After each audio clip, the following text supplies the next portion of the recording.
নমস্কাৰ, মোৰ অন্য এটি ভিডিঅ'লৈ সকলোকে পুনৰবাৰ স্বাগতম জনাইছোঁ। মই আজি পাপৰৰ এটা ৰেচিপি আপোনালোকৰ ওচৰত মাংস নহ'লে এই ৰেচিপিটো ট্ৰাই কৰি চাব।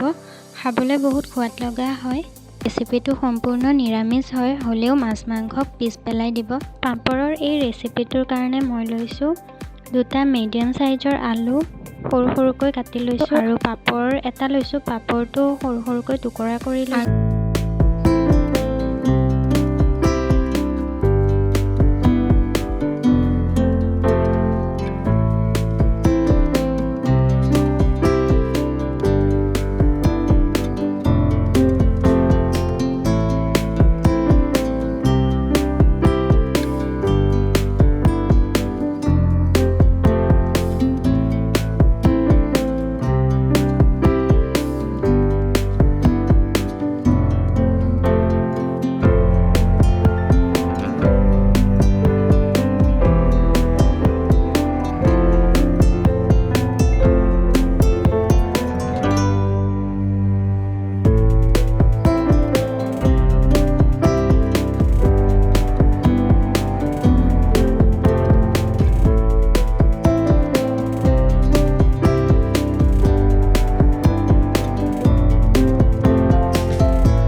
এনেকৈ অলপ টাইম ভজাৰ পিছত যেতিয়া তেলখিনি বিৰিঙি উঠিব তেতিয়া পানী অলপ দি দিম আৰু পানীখিনি উতলিলে চয়াবিন কেইটাও দি দিম।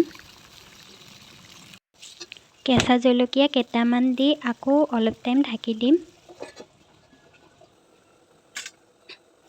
এতিয়া ইয়াতে আগতে ভাজি লোৱা মছলাখিনি পেষ্ট কৰি দি দিলোঁ আৰু অলপ লৰাই পাপৰ কেইটাও দি দিলোঁ।